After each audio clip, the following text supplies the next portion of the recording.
अस्सलामुअलैकुम रहमतुल्लाहि वबरकातुहू। Cooking with Ayesha में खुशामदीद। उम्मीद करते हैं सब खैरियत से होंगे इंशाल्लाह। तो बारिशों का सिलसिला फिर से शुरू हो चुका है, तो ऐसे में सबका फ़्राइड चीज़ों का बहुत दिल होता है। बच्चे जो हैं चाहते हैं कि उनको कोई ना कोई फ़्राइड चीज़ मिले, तो हमने बनाए हैं पकोड़े, बहुत मज़ेदार से फटाफट से बनकर तैयार होने वाले। तो बारिशों को भरपूर एंजॉय करने के लिए आप भी पकोड़े बनाएं मज़ेदार से। आपने रेसिपी को पूरा फॉलो करना है ताकि आपके पकोड़े भी बहुत क्रंची और बहुत मज़ेदार से बनकर तैयार हो सकें। तो इसके लिए मैंने आधा किलो हाफ़ के जी जो है आलू लिए थे, उनको मैंने बारीक कटिंग कर लिया इस तरह से, और फिर मैंने पानी में डिप करके रखा। और साथ में बाकी चीज़ें जो हैं, आधा किलो जो है आलू थे, इसके अंदर मैंने एक मीडियम साइज़ की प्याज जो है लच्छेदार कटिंग करके ली है। 3 से 4 हरी मिर्चें जो हैं छोटे, बिल्कुल छोटे साइज़ की, जो कच्ची मिर्चें होती हैं ना, कड़वी नहीं होती बिल्कुल, वो वाली मैंने शामिल की हैं। अगर ज़्यादा कड़वी हों तो आप 1 से 2 मिर्चें ही लेंगे। तो हरी मिर्च भी शामिल कर देंगे हमने, जो है बिल्कुल कड़वी वाली नहीं ली। 4 हरी मिर्च थी। तो साथ में लिया है प्याज, इसको लच्छेदार बारीक कटिंग किया है। बहुत बारीक कटिंग करेंगे ताकि प्याज का जो क्रंची है वो भी साथ में आलू के बराबर में मज़े का लगे। अगर मोटा मोटा कटिंग करेंगे ना तो प्याज मीठा मीठा सा मुंह में आएगा और पकोड़े मज़े के नहीं लगेंगे। तो मुट्ठी भर हरा धनिया शामिल कर देंगे इसके, ये जो है कलर कॉम्बिनेशन के लिए और भरपूर जो है खुशबूदार जायके के लिए भी हरा धनिया शामिल किया जाता है। अगर आप चाहें तो पुदीना भी इसके साथ शामिल कर सकते हैं।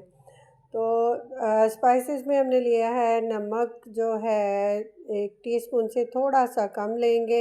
1 टीस्पून सुरख मिर्च लेंगे, मोटी कुटी हुई मिर्चें। अगर आपके पास ये नहीं है तो आप मिर्च पाउडर भी इस्तेमाल कर सकते हैं। हाफ़ टी स्पून हमने हल्दी का ले लिया और 1 टीस्पून इसके अंदर जाएगा ज़ीरा। सफ़ेद ज़ीरा है, तो ये भुना हुआ नहीं है, सादा वाला है।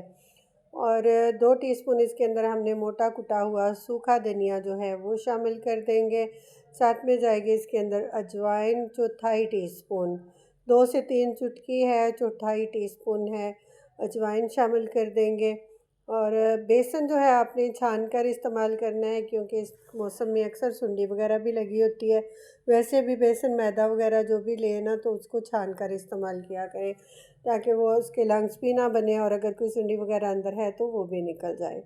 1 कप बेसन का शामिल करेंगे, अच्छे से मिक्सिंग करेंगे। अगर ज़रूरत पड़ेगी तो हम दोबारा बेसन थोड़ा बहुत और साथ में इस्तेमाल कर लेंगे। बहुत अच्छे से मिक्स जो है कर लेना अपने स्पैचुला की मदद से या चम्मच की मदद से। तो आलू और प्याज है ना, ये अपना पानी छोड़ते हैं, तो हम इसके अंदर पानी नहीं शामिल करेंगे फ़ौरन से। अगर ज़रूरत पड़ेगी तो एंड पे हम पानी का छींटा भी लगाएंगे।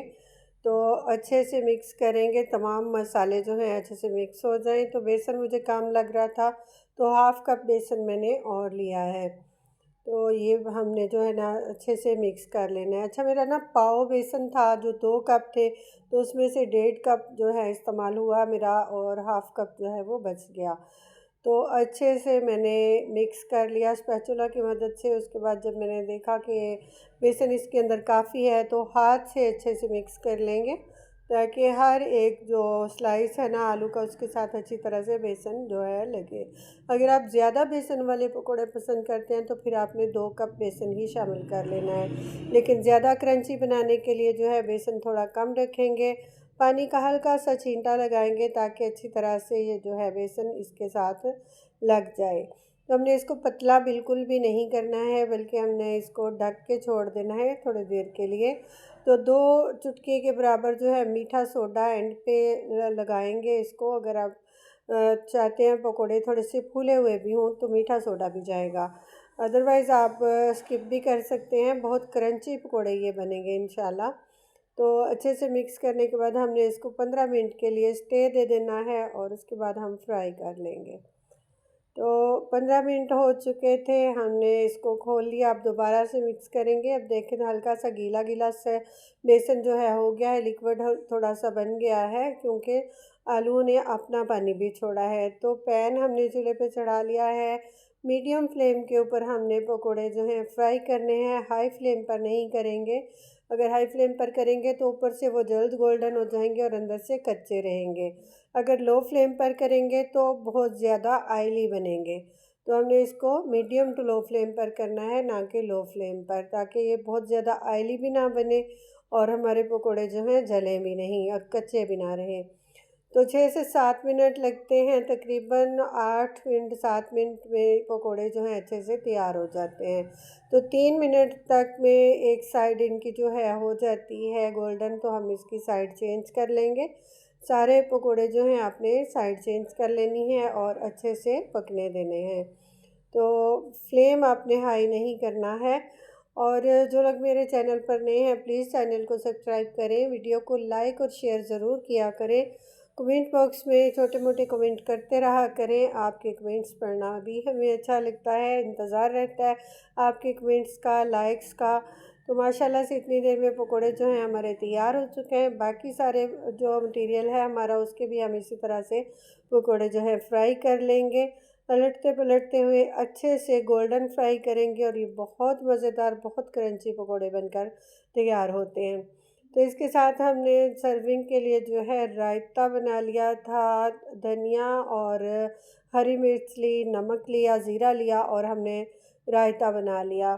तो अगर आपको रायते की वीडियो भी चाहिए तो आप प्लीज़ कमेंट बॉक्स में बताइएगा, हम आपके साथ ज़रूर शेयर करेंगे। तो माशाल्लाह से पकोड़े आप देख सकते हैं कितने क्रंची और ज़बरदस्त से कलर में ये तैयार हुए हैं, साथ में दही का रायता है। तो बारिश के इस मौसम में एक बार इस रेसिपी को ट्राई करें, ज़रूर ट्राई करें। अब मेरे कहने पर इंशाल्लाह आप इसी तरह से पकोड़े बनाया करेंगे। ये फटाफट से बनकर तैयार होने वाले पकोड़े हैं, इंशाल्लाह आपको मज़ा आएगा। मिलते हैं एक और नई वीडियो के साथ, तब तक के लिए अल्लाह हाफिज़।